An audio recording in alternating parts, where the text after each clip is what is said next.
Hello guys, welcome to my channel Educational Hub. Today we are going to cover chapter 2 of class 6 history, that is from hunting gathering to growing food. So without any delay let us start our chapter. तो जब हम अपने chapter को start करते हैं तो हम देखते हैं कि यहाँ पर हमें सबसे पहले एक जर्नी के बारे में बताया गया है, वो भी एक ट्रेन जर्नी के बारे में। वो ट्रेन जर्नी तुषार की है। अब तुषार जो है वो जा रहा होता है दिल्ली से चेन्नई अपने कज़न की वेडिंग के लिए। खैर ये सारी चीज़ें हमारे लिए इम्पॉर्टेंट नहीं हैं, हमारे लिए इम्पॉर्टेंट हैं तुषार के मन में जो सवाल आता है ना, तुषार के मन में जो सवाल आता है वो हमारे लिए ज़्यादा इम्पॉर्टेंट है। अब तुषार के अंकल ने जब तुषार को बताया कि ट्रेन्स का पहला इस्तेमाल अबाउट 150 ईयर्स अगो स्टार्ट हुआ था और बस का तो अभी कुछ ही दशक पहले चालू हुआ है, तो तुषार के दिमाग में ख्याल आया कि क्या जब लोगों के पास कोई भी व्हीकल नहीं था ट्रैवल करने के लिए, ऐसे ट्रेन या बस का, या फिर पहले जो बैलगाड़ी वगैरह चलती थी जब वो भी नहीं थी, तो क्या लोग एक ही जगह पर रहते थे? क्या वो अपना पूरा जीवन एक ही जगह पर बिता देते थे और कहीं पर भी नहीं जाते थे? तो ये था तुषार का सवाल। अब इस सवाल का जवाब हम देखेंगे अपने चैप्टर में। तो अब देखिए, जो हमारे अर्लीस्ट पीपल थे, जो बहुत पुराने हमारे एंसेस्टर्स थे, वो आखिर एक जगह से दूसरी जगह मूव क्यों करते थे? देखिए, आज हमारे एंसेस्टर्स के जो कि 2 मिलियन ईयर्स अगो हमारे सब कॉन्टिनेंट पे रहते थे, उनकी लाइफ के बारे में भी हमें पता है। आज हम उन्हें हंटर गैदरर्स कहते हैं। हंटर गैदरर्स हमने अपने पिछले चैप्टर में पढ़ा था। जो लोग हंटिंग करते हैं, जिनका जो लाइवलीहुड होता है वो हंटिंग पे डिपेंड होता है, उसके अलावा वो लोग फॉरेस्ट से अपने फूड को गैदर करते हैं। लाइक कोई भी फ्रूट्स हो गया, रूट्स हो गया जिन्हें खाया जा सकता है, तो उन्हें हम हंटर गैदरर्स कहते हैं। अब बेसिकली ये हंटर गैदरर्स एक जगह से दूसरी जगह मूव करते रहते थे। अब इनके मूव करने का कारण क्या था? देखिए, कोई भी अकारण तो मूव करेगा नहीं, कोई भी बिना कारण से तो मूव करेगा नहीं। तो व्हाट वर द रीजंस जिनके कारण ये एक जगह से दूसरी जगह मूव करते रहते थे? देखिए, पहला जो रीज़न हमें देखने को मिलता है वो मिलता है सर्च ऑफ फूड, खाने की तलाश में। अब सोचिए, अगर हंटर गैदरर्स एक ही जगह पर फॉरेस्ट के किसी एक ही एरिया में, अगर ये इतना बड़ा फॉरेस्ट है, वो इसी एरिया में रह रहे हैं काफ़ी टाइम तक, तो इस एरिया के जितने भी फ्रूट्स होंगे और इस एरिया में मूव कर रहे जितने भी एनिमल्स होंगे वो उन्हें हंट कर लेंगे, फ्रूट्स को वो लोग खा लेंगे। तो अल्टीमेटली यहाँ पर कोई भी फ्रूट या फिर कोई भी फूड उनके लिए नहीं बचेगा, तो उन्हें जंगल के किसी दूसरे पार्ट में मूव करना ही होगा। यानी कि अगर उन्हें खाना चाहिए तो उन्हें मूव करना ही होगा एक जगह से दूसरी जगह पर। तो पहला रीज़न था फूड की सर्च में। दूसरा रीज़न था क्योंकि वो लोग हंटिंग करते थे, दे यूज़ टू हंट एनिमल। और जो एनिमल्स होते हैं वो एक जगह से दूसरी जगह मूव करते हैं, कभी ग्रासेस के लिए अगर वो हर्बीवोर एनिमल हैं तो, या फिर कभी बेसिकली अपने प्रे के पीछे, जैसे कि अगर कार्निवोर एनिमल हैं तो वो दूसरे जानवरों का शिकार करते हैं। तो वो जानवर क्या करते हैं, जानवरों के पीछे पीछे जाते हैं, जहाँ पर वो जाते हैं तो उन्हें शिकार करने के लिए वो कार्निवोर्स एनिमल भी उनके पीछे पीछे जाते हैं। तो अब क्योंकि हमें उनका शिकार करना है तो हमें भी तो उनके मूवमेंट को फॉलो करना पड़ेगा, है ना, हमें भी तो उनके मूवमेंट को फॉलो करना पड़ेगा।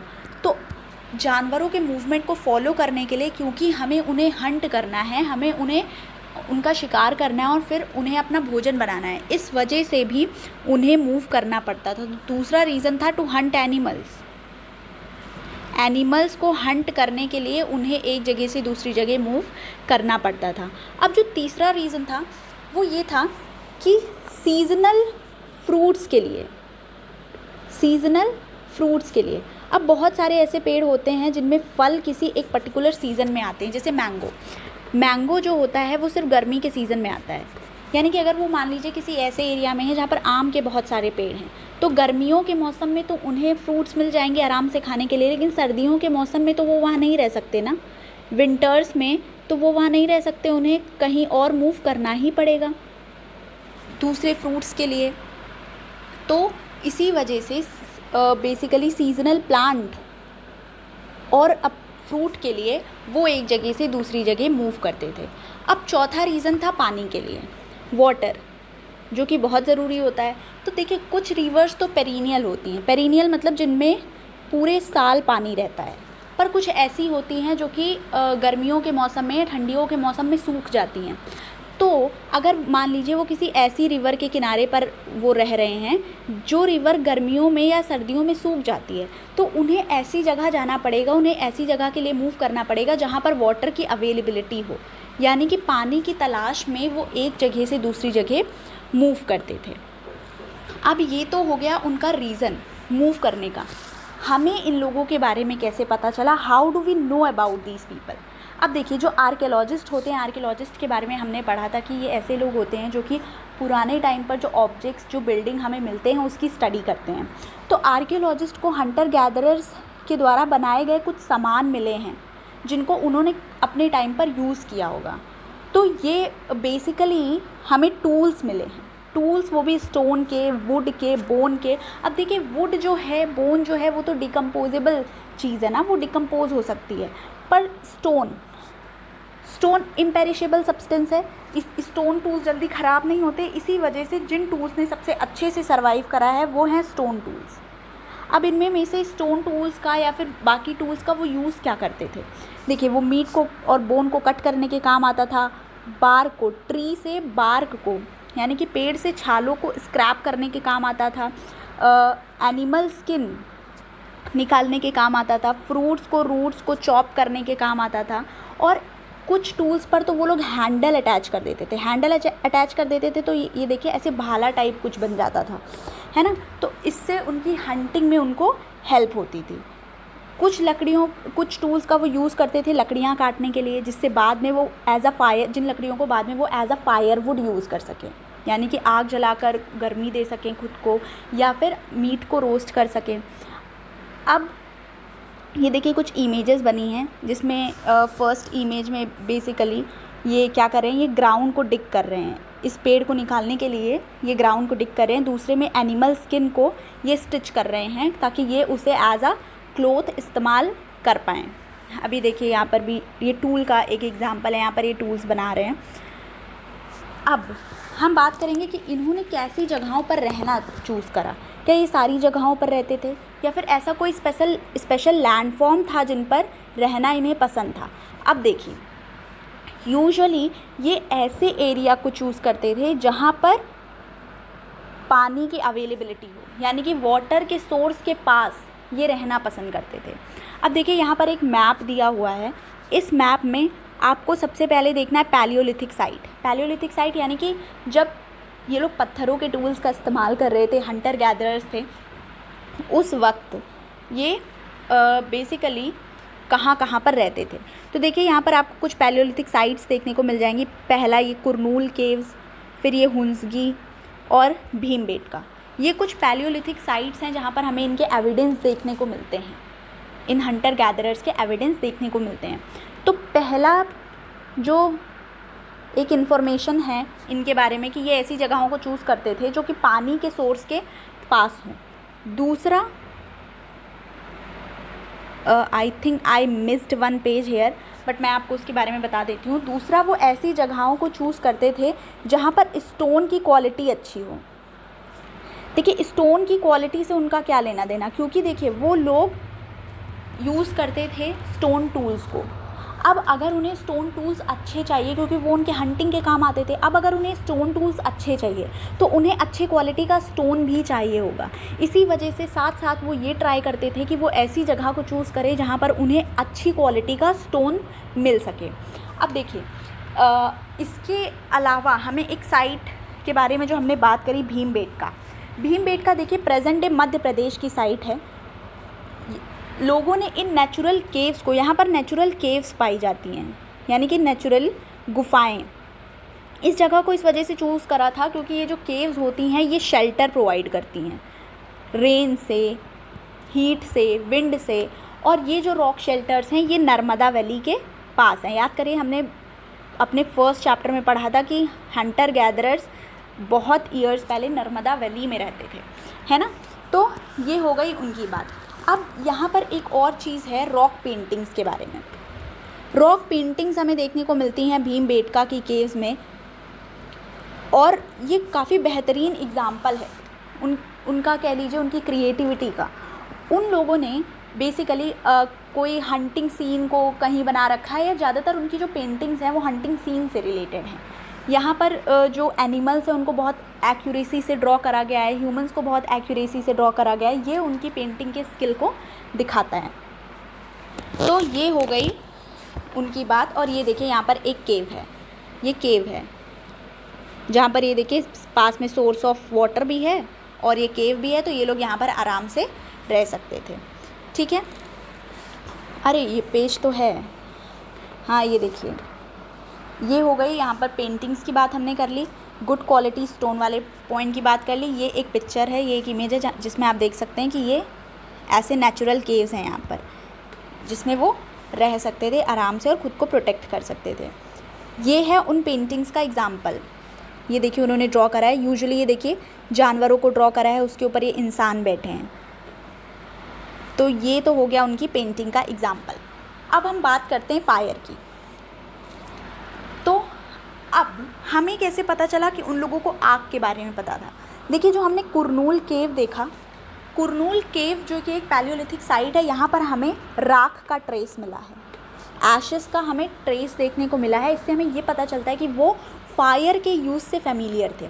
अब वो आग को बहुत तरीके से यूज़ करते थे, as a source of light, meat को रोस्ट करने के लिए और जानवरों को भगाने के लिए, क्योंकि जानवर जो होते हैं वो फायर से यूजुअली डरते हैं, इसी वजह से जानवर को भगाने के लिए भी वो फायर का यूज़ करते थे।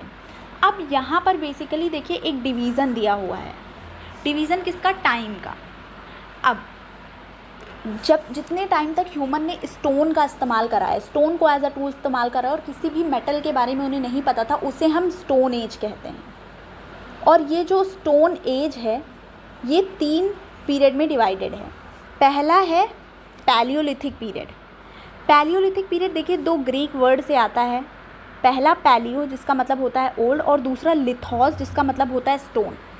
ये जो पैलियोलिथिक पीरियड है ये इसे हम ओल्ड स्टोन एज भी कहते हैं। ओल्ड स्टोन एज क्योंकि यहाँ पर हमें जो टूल्स देखने को मिलते हैं वो बहुत ज़्यादा शार्प नहीं होते, क्योंकि स्टार्टिंग में इन्होंने टूल्स बनाना सीखा था, तो ये टूल्स बहुत ही ज़्यादा अच्छी तकनीक के नहीं होते हैं, बहुत रफ़ और मतलब काम चलाऊ टाइप्स टूल्स होते हैं, जिससे ये अपनी हंटिंग को आसान कर सकें।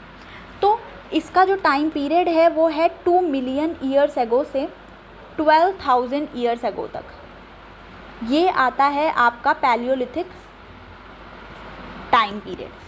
अब ये Palaeolithic time period 99% of the human history को कवर करता है, और इस टाइम पीरियड का फर्दर डिवीज़न है लोअर, मिडल और अपर पैलियोलिथिक में। अब जो दूसरा टाइम पीरियड आता है वो आता है मीज़ोलिथिक टाइम पीरियड। ये एक ऐसा टाइम पीरियड होता है जो कि एक ट्रांजिशन पीरियड माना जाता है। ट्रांजिशन पीरियड क्यों? क्योंकि देखिए इससे पहले जो हमारा पैलियोलिथिक टाइम पीरियड था उसे हम आइस एज भी कहते हैं। आइस एज क्यों?